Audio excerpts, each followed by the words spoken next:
کیونکہ ہم یہ نہیں کر رہے ہوتے، ہم خود کہتے ہیں آ بیل مجھے مار، حلال حرام کی تمیز نہیں رکھی ہوئی، یہ اپنے لیے کوئی حد بندی نہیں کی ہوئی، باؤنڈری سیٹنگ نہیں کی ہوئی، سکلز اپنے نہیں سیکھے ہوئے، تو ظاہر ہے پھر یہ مسئلہ ہوگا. جیسے مجھے اگر پتا ہو کہ اللہ تعالیٰ نے اتنی سختی سے بتایا ہے، قرآن اور حدیث میں اتنی شدت سے اس پہ بات ہوئی ہے کہ حرام میں نہیں جانا، تو پھر میں کیئرفل ہوں گی نا، پھر میں سیکھوں گی، پھر میں اپنے آپ کو پہلے سے رکھوں گی الرٹ پہ.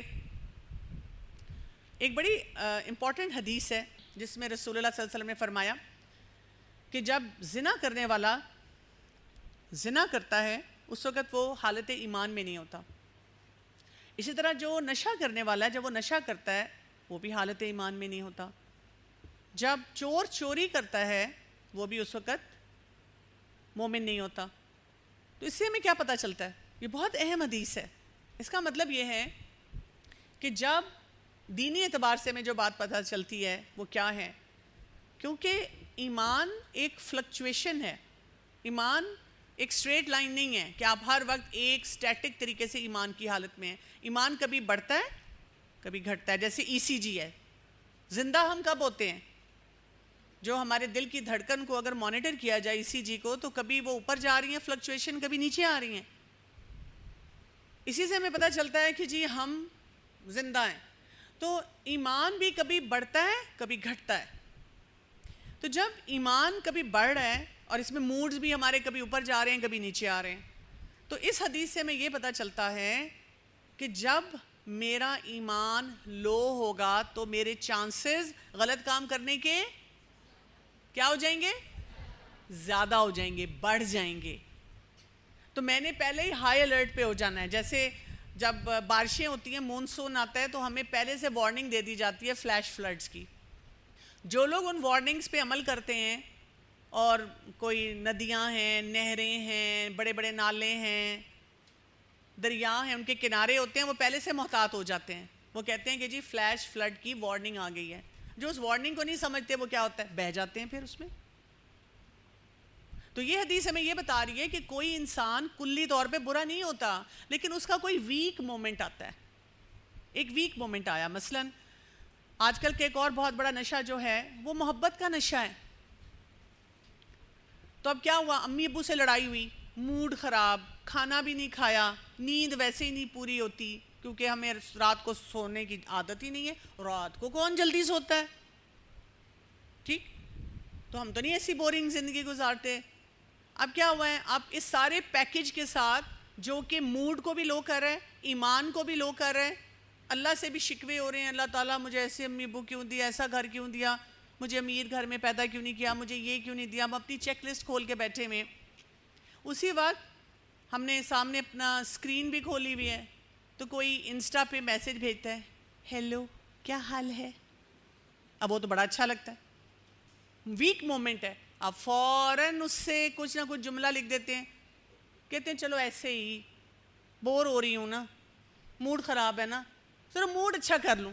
بس آپ نے موڈ اچھا کیا نہیں، آپ گئے. تو یہ حدیث ہمیں یہ بتاتی ہے کہ جو بھی انسان غلط کام کرتا ہے وہ ایسی وجہ سے کرتا ہے. اس کو برا نہیں سمجھنا، اپنے آپ کو بھی برا نہیں سمجھنا، بس اپنے ویک مومنٹس کی حفاظت کرنی ہے. ویک مومنٹ میں اپنے آپ کو بچا کے رکھنا ہے. جیسے آپ دیکھیں رسول اللہ صلی اللہ علیہ وسلم نے نوجوانوں کو کیا کہا کہ جب تمہاری میریجیبل ایج ہو تو شادی کرو. اور جب انہوں نے کہا کہ اگر ہم استطاعت نہ رکھتے ہوں کسی وجہ سے شادی کرنے کی، تو پھر کیا کہا گیا؟ روزے رکھو. ویک مومنٹ میں روزہ رکھنا آپ کے ایمان، آپ کے تقویٰ کو بڑھاتا ہے. تو ہمیں فوراً وہ سلوشن دیا گیا جس سے ہم اس ویک مومنٹ میں اپنے آپ کو اوپر لے کر آئیں. لگتا ہے نا کہ میں غلط کام کروں گی، آج جب میں رات کو میرے پاس فون ہو تو فون دے دیں اپنی اماں ابا کو، امی اپنے پاس رکھا کریں جی رات کو فون، میں نے نہیں رکھنا اپنے پاس، کیونکہ وہ میرا ویک مومنٹ ہوتا ہے. اس پہ میں نہیں افورڈ کر سکتی کہ میں غلط کام کروں. مجھے لگتا ہے نا کہ میں بڑی جلدی لڑکوں کی طرف اٹریکٹ ہوتی ہوں، تو آل گرلز کالج میں پڑھ لوں گی بھئی، آل گرلز انسٹیٹیوشن میں چلی جاؤں گی.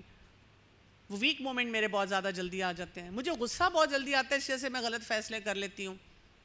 پھر کوئی فرینڈ کوئی نشہ دے دیتی ہے، اس کو آئس کی وہ کھا لیتی ہوں، یہ لے لیتی ہوں، ویک مومنٹ ہے، ویپنگ کر لیتی ہوں. تو میں نے نا پھر اب اس ویک مومنٹ کو ٹھیک کرنا ہے تاکہ میں آگے نہ بڑھوں. سمجھ آ گئی یہاں تک؟ اب ہم دیکھتے ہیں کہ قرآن پاک میں 3 آیات آئی ہیں بیسیکلی، اور بہت ہی اسٹرانگ میسیجز کے ساتھ آئی ہیں جو ہمیں بتاتی ہیں کہ ہمیں کیا کرنا چاہیے، ہم نے نشے کو دیکھنا کیسے اور اس کو مینیج کیسے کرنا ہے۔ پہلی آیت سورہ البقرہ کی آیت نمبر 219، یسألونک عن الخمر والمیسر، وہ آپ سے پوچھتے ہیں کہ ہمیں خمر اور میسر کے بارے میں بتائیں۔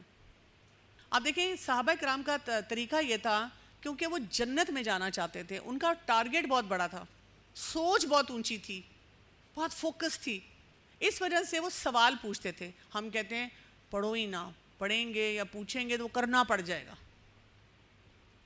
ہم تو کہتے ہیں بات ہی نہ کرو، سنو ہی نہ، بھائی آج کی کلاس میں انہوں نے یہ ٹاپک کرانا ہے، ہائے ہائے پھر کرنا پڑ جائے گا، آج چھٹی کر لو، نہ سنو نہ کرنا پڑے۔ لیکن صحابہ کرام کا رویہ تھا یسألونک عن الخمر والمیسر، سینسٹیو ٹاپکس کے بارے میں بات کرتے تھے، ہمیں خمر کے بارے میں بتائیں، ہمیں میسر کے بارے میں بتائیں۔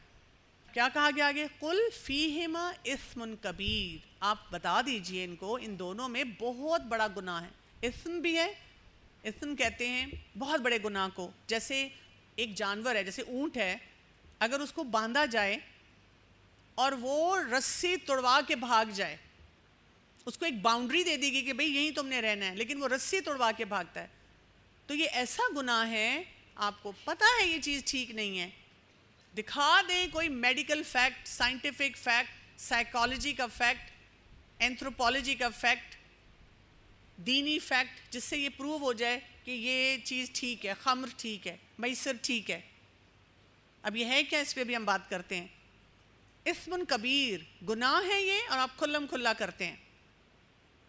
وَمَنَافِعُ لِلنَّاسِ، اور اس میں فائدے ہیں لوگوں کے لیے، کیونکہ اسلام ایک بیلنس دیتا ہے، تو بتایا ہے کہ گناہ بہت بڑا ہے، فائدے بھی ہیں۔ وَإِثْمُهُمَا أَكْبَرُ مِن نَفْعِهِمَا، اور اس کا گناہ بہت بڑا ہے، اکبر، بہت بڑا ہے اس کے نفع سے۔ ہم نے یہ بہت زیادہ سنا ہوا ہے، لوگ کہتے ہیں قرآن میں آیا ہے نشہ ٹھیک ہے، اس کا نقصان ہے لیکن فائدہ بھی ہے، تو اس لیے ہم برینڈی لیتے ہیں، زکام ٹھیک ہو جائے گا، طبیعت ذرا بہتر ہو جائے گی۔ ہم نشہ اس لیے استعمال کرتے ہیں، اس کا فائدہ ہے، لیکن آپ نے وہ آیت ہی نہیں پڑھی، آپ کہتے ہیں ہاں فائدہ ہے، مجھے سکون ملتا ہے، مجھے اچھا محسوس ہوتا ہے، آئی فیل اپلفٹڈ، انرجی ڈرنک پی کے جاگنا آسان ہو جاتا ہے، کام کرنا، دماغ الرٹ ہو جاتا ہے۔ دیکھا فائدہ ہے، میں تو اس فائدے کے لیے کہہ رہی ہوں کیونکہ قرآن میں آیا فائدہ ہے، لیکن ساتھ ہی کیا کہا گیا کہ وہ جو فائدہ اتنا ہے اور اس کا گناہ بہت بڑا ہے، 2 دفعہ، پہلے کبیر آیا پھر اکبر، اور پھر کیا کہا گیا؟ وَيَسْأَلُونَكَ مَاذَا يُنْفِقُونَ، اور وہ آپ سے پھر سوال کرتے ہیں کہ ہم خرچ کہاں کریں؟ قُلِ الْعَفْوَ، جو زائد ہے وہ خرچ کر دو۔ كَذَلِكَ يُبَيِّنُ اللَّهُ لَكُمُ الْآيَاتِ لَعَلَّكُمْ تَتَفَكَّرُونَ، اور اللہ سبحانہ تعالیٰ بیان کرتا ہے اسی لیے تمہارے سامنے یہ آیات، تاکہ تم کیا کرو، تم تفکر کرو، غور و فکر کرو، سائنٹیفک ریسرچ کرو، سائیکالوجی کے پرنسپلز کو پڑھو، رسول اللہ صلی اللہ علیہ وسلم کے ٹائمز میں جا کر دیکھو کس طرح سے صحابہ کرام اور اس سوسائٹی نے اس برائی کو جڑ سے اکھاڑ دیا۔ تو بہت سی چیزیں یہاں پہ سمجھیں گے ہم، جیسے پہلی بات ہم یہ سمجھیں گے کہ نشہ ہے کیا، یا خمر کی بات کی گئی، میسر کہتے ہیں آسان ایزی منی کو، جس میں گیمبلنگ آتی ہے، ایزی منی کے بارے میں پوچھا، تو ایزی منی اور جو خمر ہے وہ ایسے ہی ہے۔ تو خمر کے بارے میں کہا جاتا ہے الخمر ما خمر العقل، خمر کیا ہے؟ وہ جو عقل کو ڈھانک دے، کور کر دے عقل کو۔ یہ بہت امپورٹنٹ بات ہے، اس کو آپ نے یاد رکھنا ہے، کیونکہ اکثر اوقات جب ہم احادیث پڑھتے ہیں تو وہاں پہ ٹرانسلیشن میں خمر کے لیے شراب کا لفظ آ جاتا ہے، تو ہم صرف جب ایڈکشن کی بات کرتے ہیں تو اس کو شراب دیکھتے ہیں، جب قرآن اور حدیث اور اس کی جو فردر ایکسپلینیشن ہمارے پاس آتی ہے تو خمر کہا گیا ہے جو عقل کو ڈھانپے۔ اس کا مطلب کیا ہے؟ جو چیز بھی عقل کو ڈھانپ دے گی وہ کیا ہے؟ وہ خمر ہے، اور اس کا نقصان اثم کبیر، بہت بڑا ہے، اکبر، اس میں فائدہ نظر آ سکتا ہے، I enjoy, I relax, I get a high، مجھے بہت مزہ آتا ہے، سب کر رہے ہیں، لیکن اس کا گناہ اکبر بہت بڑا ہے. اب آپ سوچیں ایک وہ شخص جس نے شروع سے یہ سیکھا ہوا تھا حلال کیا ہے حرام کیا ہے, جب وہ یہ آیت پڑھے گا وہ اور محتاط ہو جائے گا. ایک وہ شخص جس کو ہم کہتے ہیں نہیں پلیز حلال حرام کی بات ہر جگہ نہ کیا کریں, دین کو ہر جگہ نہ لایا کریں, جب وہ پڑھے گا وہ کہے گا سو واٹ, اگر بڑا گناہ ہے تو سو واٹ, مزہ بھی تو آ رہا ہے نا, میں مزے لوں گا. وہ پھر بیلنس کے ساتھ اس چیز کو اڈاپٹ نہیں کرے گا. اسی طرح ابن عمر ان سے یہ آتا ہے کہ کیا کہا تھا کہ کلو مسکرن خمر و کلو خمر حرام. یہ مسلم شریف میں آتا ہے ہر نشہ آور چیز خمر ہے اور خمر حرام ہے. جتنی نشہ آور چیزیں, اب نشے میں تو اتنی بڑی کیٹیگری ہے, وہ شراب ہو سکتی ہے, وہ ادویات ہو سکتی ہیں, وہ سگریٹ ہو سکتا ہے, وہ کوئی گیمنگ ہو سکتی ہے, وہ اسکرین ہو سکتی ہے. لوگ ادویات کھاتے ہیں ان سے نشہ ان کو لگ جاتا ہے. اچھا سیلف ہارم ہو سکتا ہے, محبت ہو سکتی ہے, محبت کا نشہ آج کل کئی لڑکیاں جب آ کے کہتی ہیں مجھے پتا ہے وہ میرے لیے اچھا نہیں لیکن میں اسے چھوڑ نہیں سک رہی, اٹس لو ایڈکشن. اور پھر اگر ہم صرف ڈرگز میں چلے جائیں تو بہت قسم کی ڈرگز ہیں, الکوہول, ہیروئن, اوپیم, کینابس سب سے زیادہ کامن چرس جو ہوتا ہے, کوکین, فارماسیوٹیکل دوائیاں لے لے کے لوگ جو سلیپنگ پل اور سب کچھ لیتے ہیں. سائنسز اس کو کیا کہتی ہیں, اب دیکھیں کتنا ریلیٹیبل ہے. جیسے میں نے کہا نا کہ بہت زیادہ جب ڈاکٹرز کہتے ہیں نہیں پلیز آپ یہ نہ کہا کریں یہ حرام ہے, it's a brain disorder. تو جب خمر کہہ دیا گیا تو خمر کیا ہے, عقل کو ڈھانپ رہی ہے. تو اللہ تعالیٰ نے تو پہلے ہی بتا دیا کہ جب تم نشہ کرو گے تو تمہاری عقل ڈھانپی جائے گی, برین ڈس آرڈر بن جائے گا. ہمیں تو پہلے ہی بتا دیا گیا, ہم نے نہیں نا پڑھا, ہم نے صرف ٹرانسلیشن پڑھ کے کہا کہ نہیں اس میں تو کوئی بات ہی نہیں ہوئی. تو یہاں پہ کیا کہا گیا ہے کہ it is a chronic relapsing disorder. یہ بات یاد رکھنی ہے آپ نے, کیا ہوتا ہے یہ کرونک ریلیپسنگ ڈس آرڈر, یعنی نشہ جو ہے وہ ایک ایسی چیز ہے جو آپ کی زندگی کو تباہ کرنے والی ہے. کرونک کو سمجھیں, 2-3 ٹرمینالوجیز کو آپ نے سمجھنا ہے. جب آپ ان ٹرمینالوجیز کو سمجھیں گی تو پھر کیا ہوگا کہ آپ کے لیے اس کو فالو کرنا یا سمجھنا آسان ہوگا. کرونک کا کیا مطلب ہوتا ہے, آئیڈیا ہے کسی کو؟ Long term. بالکل, کرونک وہ ہوتی ہے جو فوراً ٹھیک ہونے والی چیز نہیں ہوتی, وہ لگاتار چل رہی ہوتی ہے, وہ آپ کی زندگی میں بار بار آ رہی ہوتی ہے اور آپ کو بادر کر رہی ہوتی ہے. کرونک وہ چیز ہوتی ہے جو تھوڑی چلتی ہے اور پھر ایک سٹیج آتی ہے جب وہ چیز آپ کی زندگی کو تباہ کر دیتی ہے.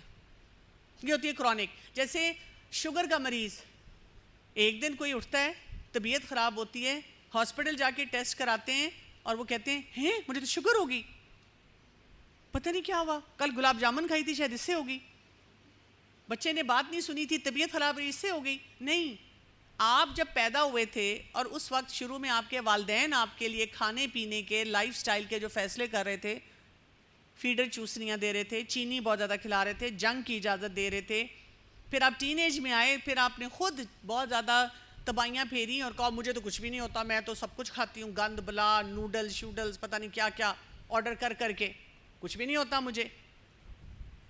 اور پھر جب آپ اگلی عمر میں آئے وہ چیز آہستہ آہستہ آپ کے سسٹم کو خراب کری تھی. تو جو ایڈکشن ہوتی ہے یہ بھی کرونک ڈیزیز ہے, سلو چلتی ہے. اور یہ جو سلو چلتی ہے یہ اس طرح ہوتا ہے کہ ہماری پرسنالٹی کیسی ہے, ہماری سوچ کیسی ہے, اچھے ہمارے اندر کوئی اوصاف ہیں اور ان کے مطابق ہم فیصلے کرتے ہیں. وہ جو صبر والی بات ہے, نیکیوں پہ زیادہ جمتے ہیں یا برائیوں کی طرف زیادہ رجحان ہو جاتا ہے. اپنے آپ کو کتنا سٹیبل رکھتے ہیں, آہستہ سوچ سے یہ بیہیویئر میں آئے گی. ریلیپسنگ, اس کے لیے ایک جملہ بولا جاتا ہے once an addict is always an addict. کیا مطلب ہے, ایک دفعہ اگر آپ نے کوئی نشہ کر لیا نا, وہ نشہ آپ کو بار بار دعوت دے گا, آ جاؤ, اس کی طرف آپ کا رجحان رہے گا. آپ کو موقع مل جائے آپ وہ چھوڑیں گے نہیں. مجھے آئس کریم بہت پسند ہے, مجھے آپ ڈھیر آئس کریم کھلا دیں تو میں کچھ عرصے سے کنٹرول کرنے کی کوشش کر رہی ہوں کہ کم کھاؤں. جس دن فیصلہ کرتا ہے نا اسی دن کوئی نہ کوئی امتحان آتا ہے. کل ہی فیصلہ کیا تو وہ بیٹی مارکیٹ سے کچھ لینے گئی, بیٹی نے کہا اماں آئس کریم کھاتے ہیں. میں کہا اچھا میں آپ کو لے دیتی ہوں, میں نے نہیں کھانی. نہیں کھا لیں. اتنا اس نے میرے منہ میں پانی لائی اور سکھایا اور سمجھایا, بڑی میں نے استغفار پڑھ کے اپنے آپ کو روکا. کیا فرق پڑتا ہے، یہ کھا لیں کھا لیں، اس کو نہیں پتا نا، اس کو فرق نہیں پڑتا، یہ میرے لیے ریلیکسنگ ہے، میں نے کھا لی، اس کے بعد دیکھیں پھر میں پورا ہفتہ صبح شام کھاؤں گی، پھر نہیں میں اپنے آپ کو روکوں گی. تو کرونک ریلیپسنگ ڈس آرڈر. اب کیا ہے اس میں، پھر اس وجہ سے کیا ہوتا ہے، compulsive drug seeking and use. جب آپ کے برین کے اندر چینج آ جاتی ہے، ایک دفعہ نشہ لگ گیا تو آپ ہر جگہ اس نشے کو ڈھونڈیں گے. اگر آپ کو سیلف ہارم کی عادت ہے، آپ ہر جگہ طریقے سوچیں گے میں اپنے آپ کو سیلف ہارم میں کیسے لے کے جاؤں. میٹھے کا نشہ ہے، ہر جگہ میٹھا ڈھونڈیں گے. لڑکوں کا نشہ ہے، محبت کا نشہ ہے، ہر جگہ محبتیں ڈھونڈیں گے. سگریٹ اور ویپنگ کیا کر لیں ماں باپ جو مرضی کرنا ہے، آپ طریقے ڈھونڈیں گے کہ مجھے وہ چیز مل جائے. انکنٹرولڈ ارج ہوتی ہے، قابو نہیں آ سکتے ہم. دوسرا، کنٹرول میں نہیں ہیں آپ چاہ رہے ہیں کہ میں اپنے آپ کو ٹھیک کروں، آپ روز قسمیں وعدے اپنے آپ سے کھاتے ہیں، میں نہیں کروں گی، میں نہیں کروں گی، مجھے اللہ تعالیٰ معاف کر دے. اسی لیے ایسے لوگ جو ہیں، جب ایک دفعہ آپ نشے میں پڑ جائیں، پھر اس وقت نہ کسی کو کہیں کہ تم حرام کام کر رہے ہو، پھر اس کو بیمار سمجھ کے اسے ٹریٹ کریں، اس کو اب امید دلائیں، اس کو اب بتائیں کہ تم ٹھیک ہو سکتے ہو، اللہ تمہیں معاف کرے گا انشاءاللہ، مجھے اپنے رب سے بہت امید ہے. یہاں پہ بتائیں وہ غفور الرحیم ہے. اور تم یہ سکل سیکھو، اپنے آپ کو ٹھیک کرو، اس سے نکلو. اس سے نیگیٹو کانسیکوینسز آتے ہیں، اس سے کوئی بہتری نہیں آتی آپ کی زندگی میں. آپ کی زندگی کے ہر ایریے میں چیلنج بڑھ جاتے ہیں. آپ اپنے گھروں میں دیکھ لیں، اپنے آپ کو دیکھ لیں، اگر آپ کے گھر میں کوئی پراپر ایڈکٹ موجود ہے آپ اس کو دیکھ لیں. جو بھی کوئی نشہ کرتا ہے وہ زندگی تباہ کر لیتا ہے اپنی. کریونگز بہت ہوتی ہیں، ہر وقت ایک چاہت سی ہوتی ہے، ڈیزائر ہوتی ہے کہیں مجھے کچھ مل جائے. سگریٹ پینے والے کہتے ہیں بس چلو ایک سگریٹ. وہاں پہ ایک پیشنٹ تھے میرے، تو انہوں نے کہا بس میں چرس لیتا ہوں، بس میں گھر آتا ہوں نا تھوڑا سا چرس وہ چاہیے مجھے، وہ نہیں میں چھوڑ سکتا. بتاتے ہیں نا ایڈکٹس اپنی باتیں ساری.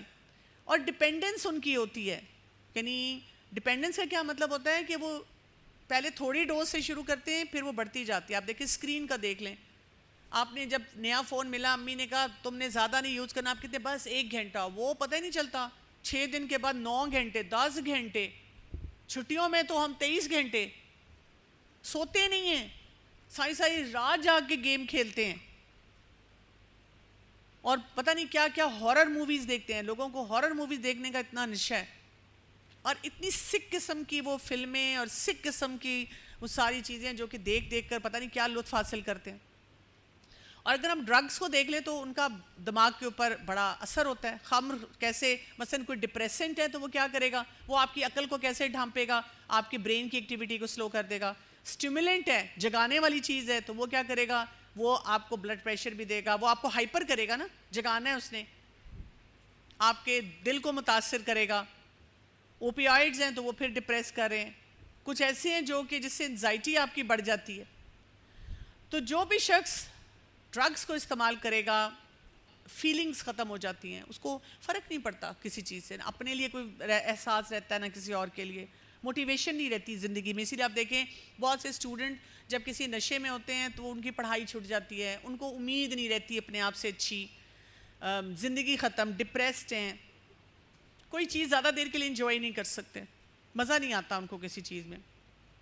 اور اتنی لمبی لسٹ ہے، ایکسیڈنٹس ہو جاتے ہیں، سیکشول اسالٹس ہو جاتی ہیں، وائلنٹ ایکٹس ہو جاتے ہیں. ایڈکشن سینٹرز میں اسٹوڈنٹس بتاتے ہوتے تھے، وہاں پہ جو داخل تھے وہ کہتے تھے ہم نے ٹی وی اسکرین، گاڑیوں کی اسکرین، گھر کی پتہ نہیں کتنی چیزیں توڑی ہوئی ہیں، اور بعد میں ہم اتنے شرمندہ ہوتے تھے کہ ہم نے یہ کیا کچھ کیا ہے. آپ کی باڈی کے بہت سے آرگنز ڈیمیج ہو جاتے ہیں، آپ کا نیند خراب ہو جاتی ہے، کینسر ہو جاتا ہے، انفیکشس ڈیزیزز، موڈ سوئنگ. ایک چیز جو ہوتی ہے وہ سائیکوسس ہے. سائیکوسس کیا ہے کہ آپ کے برین کے اندر پرماننٹ ایسی چینجز آ جاتی ہیں، اس کی وجہ سے اب آپ کو لائف لانگ اینٹی ڈپریسنٹس کھانے پڑتے ہیں، لائف لانگ. اس لیے اپنے آپ کو بچانا چاہیے. اچھا، وہ جو کہا نا کہ اس میں نفع بھی ہے، فائدہ بھی ہے، اس کو میں اس طرح دیکھتی ہوں. ہم جب کوئی بھی نشہ کرتے ہیں تو آپ کو پتہ ہے کہ ہمارے جو دماغ میں جب وہ نشہ جاتا ہے تو وہ ڈوپامین ریلیز کرتا ہے. ڈوپامین ہمیں خوشی دیتی ہے. جب ہم کوئی فزیکلی اچھا کام کرتے ہیں تو وہ ایک تھوڑی کوانٹٹی میں، نارمل کوانٹٹی میں ڈوپامین آتی ہے، اسی لیے اس میں محنت بھی زیادہ کرنی پڑتی ہے. جب یہ نشے والی چیز آپ لیتے ہیں تو بے تحاشا ہیوج کوانٹٹی میں ڈوپامین جاتی ہے، اسی لیے وہ ہائی آتا ہے. ہم کہتے ہیں نا سکون آ گیا. خوشی زندگی کی صرف یہی ہے کیونکہ آپ نے کچھ بھی نہیں کیا. دیکھیں نا ویسے تو میں اٹھوں گی، میں جاؤں گی، میں کوئی ڈھیر سارا کام کروں گی، چیزیں سمیٹوں گی، پھر بیٹھوں گی اور پھر کہوں گی ہائے الحمدللہ آج میں نے کتنا کام کیا. تھکن بھی ہوگی اور تھوڑی خوشی کا احساس. لیکن نشے میں آپ بس بیٹھے ہوئے ہیں، آپ نے کچھ نہیں کیا اور آپ کے برین کے اندر وہ نفع والی فیلنگ، منافع للناس، وہ جو فائدہ ہے وہ ایسے ٹھوس جاتا ہے. آپ کو لگتا ہے میں نے بڑا کمال کر لیا، زندگی تو ہے ہی یہ اور کچھ بھی نہیں. اس سے اپنے آپ کو ہم کیسے بچائیں گے؟ ہر وقت اپنے یہ 4 ہیپی ہارمونز ریلیز کیا کریں. پڑھا ہوا ان کے بارے میں آپ نے؟ یہ تو بہت کامن ہے آج کل، اس کے بارے میں پڑھیں. ڈوپامین ریلیز کریں جو ریوارڈ ہارمون ہے. کیسے؟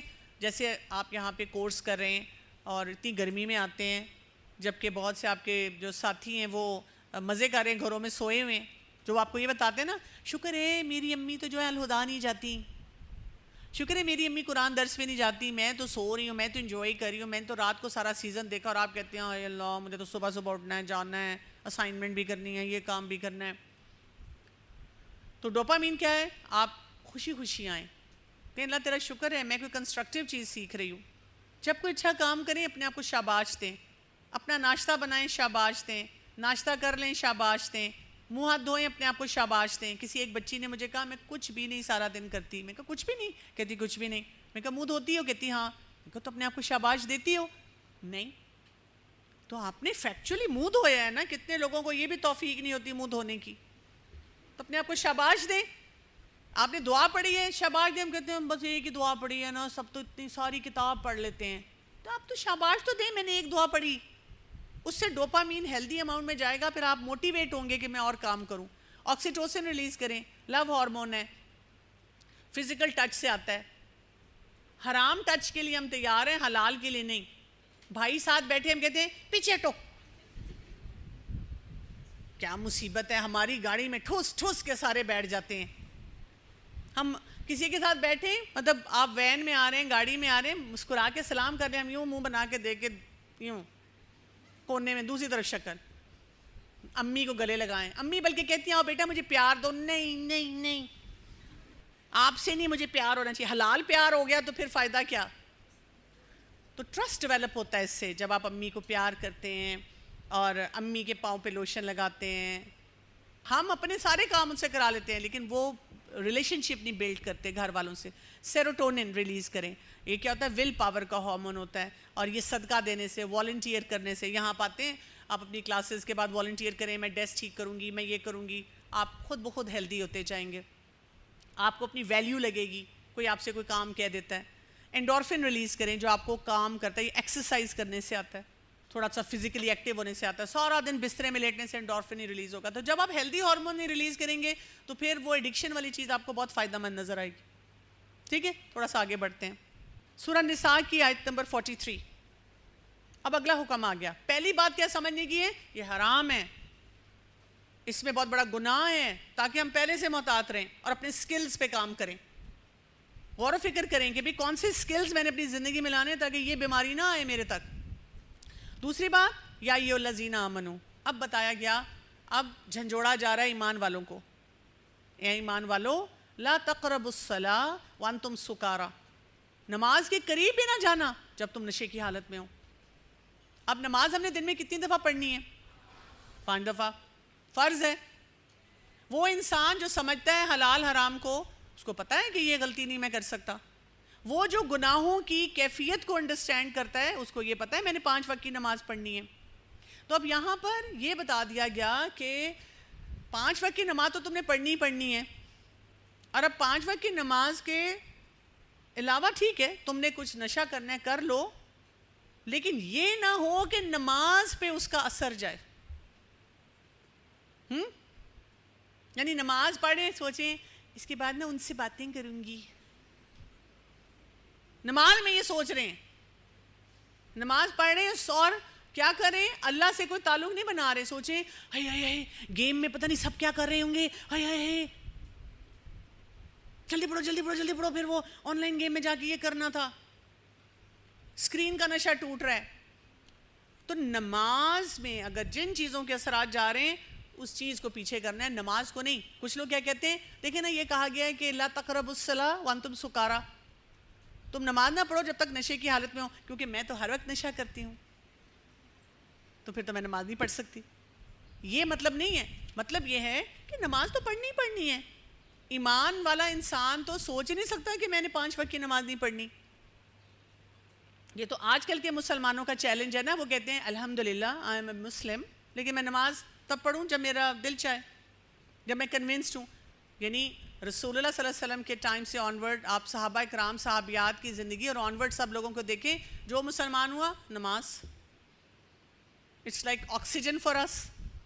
یہاں سے ہمیں ایک اور بات پتہ چلتی ہے, وہ کیا ہے؟ اصل جو بات ہمیں سکھائی جا رہی ہے ایڈکشن اور ہیبٹ کا فرق. ایڈکشن کیا ہوتی ہے؟ نشہ کیا ہوتا ہے؟ جو ہم بار بار کرتے ہیں, ہم اسے انجوائے کرتے ہیں اور اسے بار بار کرنا چاہتے ہیں. لیکن پھر نشے اور عادت میں ایک فرق سمجھنا ہے. ہیبٹ بھی وہی ہے نا, ہم بار بار کرتے ہیں تو ہماری عادت بن جاتی ہے. نشہ بھی وہی, بار بار کرتے ہیں وہ نشہ بن جاتا ہے. تو فرق کیا ہے؟ فرق یہ ہے کہ جو عادت ہوتی ہے اس میں ہمارا کنٹرول ہوتا ہے اور اس کے لانگ ٹرم بینیفٹس ہوتے ہیں, فائدہ ہوتا ہے. میں وقت پہ سوؤں, وقت پہ اٹھوں, آرگنائزڈ ہوں, اپنے کام سارے کروں, مجھے فائدہ ہے. لیکن علت جو ہوتی ہے, ایڈکشن جو ہوتی ہے, اس میں آپ کے کنٹرول میں چیزیں نہیں رہتی اور اسی لیے آپ کو فائدہ بھی نہیں ہوتا. تو جو شخص 5 وقت کی نماز پڑھتا ہے جبکہ اس سے بلایا جا رہا ہے حی علی الفلاح, فلاح کی طرف آؤ, تو وہ آٹومیٹکلی آرگنائزڈ ہو جاتا ہے. نماز پڑھنے والا انسان یہ جو دھوکے والی زندگی ہے نا نشے کی, وہ نہیں گزارتا. نشہ دھوکے میں آپ کو کیا بتا رہا ہے, یہیں سے تمہیں سکون ملے گا, یہیں سے تمہیں سیکیورٹی ملے گی, یہیں سے تمہاری خواہشات پوری ہوں گی. وہ کہتے ہیں نہیں, ایسے نہیں ہے. اللہ کے آگے جھکنے میں, سجدہ کرنے میں, اللہ سے تعلق بنانے میں میرا ایمان, میرا تقوی, میرا وہ لیول ہائی ہوتا ہے. اس سے میرے healthy hormones, happy hormones release ہوتے ہیں, اس سے میری روٹینز میں فرق آتا ہے, اس سے میں ٹھیک رہتی ہوں. تو مجھے اپنی پازیٹیو چیزوں پر فوکس کرنا ہے. یہاں سے ہمیں ایک اور بات پتہ چلتی ہے, ہمارے دین میں ایک دم سے کٹ نہیں کیا گیا جو نشہ ہے. ایک دم کٹ کرنا بہت مشکل ہو جاتا ہے, گریجولی چھڑوایا گیا. پہلے ہمیں اس کے فائدے اور نقصان بتائے گئے, پھر ہمیں بتایا گیا کہ روٹینز میں اپنے کام کرو, اور پھر ایک اگلا حکم آ جائے گا. علماء ہیں انہوں نے بھی ایسے ہی کیا ہے کہ ہر چیز کو طریقے سے سکھا کر ہمیں آگے لے کر گئے. اب ہمارے پاس آخری آیت رہتی ہے, انشاءاللہ میں کل اس کو کور کروں گی. تو یہ 2 آیتیں جو ہے نا ان کو آپ سمجھ جائیں. تو یہاں تک ہمیں کیا سمجھ آ جانی چاہیے؟ نشہ انسان کو اور سوسائٹی کو اور خاندانوں کو تباہ کر دیتا ہے, اور ہم نے اپنے آپ کو اس تباہی سے بچانا ہے. اور اس تباہی سے بچانے کے لیے اپنے آپ کو کنسیپچولی بھی اسٹرانگ کرنا ہے, صحیح طریقے بھی سیکھنے, اپنے آپ کو اور اپنے گھر والوں کو اس نحوست سے بچانا ہے. جی یہ ویپنگ کے بارے میں ہے کہ مجھے بہت مزہ آتا ہے ویپنگ کرنے میں, تو اس کو کیسے, اس کا یہ تو حرام نہیں ہے, یہ آپ کو کل پتہ چلے گا. کیا obsession بھی ایڈکشن میں آتی ہے؟ جب آپ ایڈکٹ ہوتے ہیں, میں نے کہا تھا نا آپ کو کنٹرول نہیں رہتا, تو وہ obsession ہی ہے نا. جب آپ کو نشہ ہوتا ہے کسی چیز کا تو آپ پھر پاگلوں کی طرح جنونی ہو کر اس چیز کے پیچھے پڑے رہتے ہیں. اچھا, یہ جنہوں نے لکھا ہے بھائی محبت کے نشے میں ہے, ہاسٹل میں رہتا ہے, گھر سے دور ہے, صرف کال پر سمجھانا مشکل ہے, گھر والے ساتھ رہنا افورڈ نہیں کر سکتے, کیسے سمجھائیں؟ اگر آپ ریگولر کلاس کیں تو دوائی شافی دیں نا ان کو سننے کے لیے, اس سے ان کو سمجھ آئے گی. سبحانک اللہم و بحمدک اشہد لا الہ الا انت استغفرک و اتوب الیک. السلام علیکم و رحمۃ اللہ وبرکاتہ.